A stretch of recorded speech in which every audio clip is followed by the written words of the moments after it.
Mga kapuso, nandito po ako ngayon sa Barangay Talbak, dito po sa DRT, Bulacan, kung saan matatagpuan po yung Balaong River. Yan po ay isa sa mga labis na naapektuhan ng pagguho po ng waste dam ng isang minahan doon sa Barangay Kamatsyan. At kung makikita po ninyo talagang kulay putik na.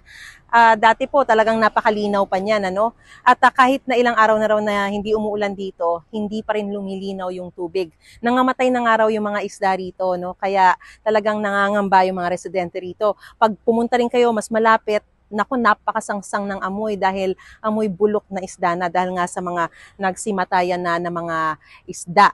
At syempre, apektado yung mga kabuhayan nila rito, hindi lamang yung mga nangingisda, pati yung mga magsasaka dahil yung mga palayan nila, dito kinukuha yung tubig na pangdilig sana doon sa kanilang mga pananim. At ang mas matindi pa rito, yung mga residente rito na hindi naman nila ginusto sana pero no choice sila kundi mapalusong dahil tumatawid sila pabalik dun sa kanilang mga tahanan, nagkaroon na rin ng mga rashes, nangangati na sila ngayon. So talagang apektado rin pati yung kanilang kalusugan.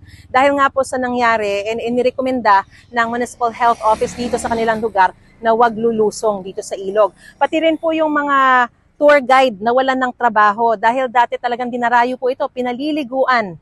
Pero ngayon, tinigil muna, stop operation muna sila rito. At ngayon, nangangamba rin sila dahil syempre, puntahan po ito lalo pat mag-uundas, maraming magbabakasyon, pinupuntahan sana ito. Pero ngayon, hindi na rin muna ito mapupuntahan at hindi pa malaman sa ngayon kung hanggang kailan magsa-stop operation itong kanilang isa sa mga tourist spot dito sa kanilang area. So, abangan nyo po yung kabuuan ng aking ulat mamaya sa 24 oras para sa GMA Integrated News. Ako po si Mariz Umali, nag-uulat.